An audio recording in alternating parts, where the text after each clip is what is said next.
இதுல எனக்கு என்னன்னா, இப்ப 2 தொகுதியில நிக்கிற விஜயே தைரியம் இல்லாத ஆளு, அவருக்கு நேர்மை இல்ல, தூய்மை இல்ல அப்படின்னா, அவன் பேர் என்னடா? ஆக்சுவலா அவனோட உண்மையான பேர் என்ன?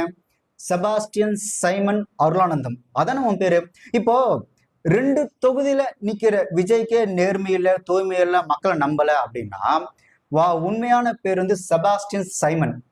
உண்மையான பேரையே மாத்தி உன்னோட அரசியல் லாபத்துக்காக சைமன் அப்படின்ற பேரை சீமான்னு மாத்தி வச்சிருக்கிறியே, அப்போ உனக்கு தைரியம் இல்ல, உனக்கு நேர்மை இல்ல, உனக்கு மக்கள் மீது நம்பிக்கை இல்லையா? ஒரு ஆம்பளையா இருந்தா எப்படிடா நிக்கணும்? நீ ரொம்ப நேர்மையானவன், தூய்மையானவன் அப்படின்னா உன்னோட இயற்பெயர் சைமன் தானே. அப்ப சைமன் அப்படின்ற பேர்ல அரசியல்வாதியா இருக்க வேண்டியதாடா. நீ என்ன மயிருக்கு இப்ப சைமன்ற பேரை சீமான்னு மாத்தி வச்சிருக்கிற? சரி, இது பரவாயில்ல.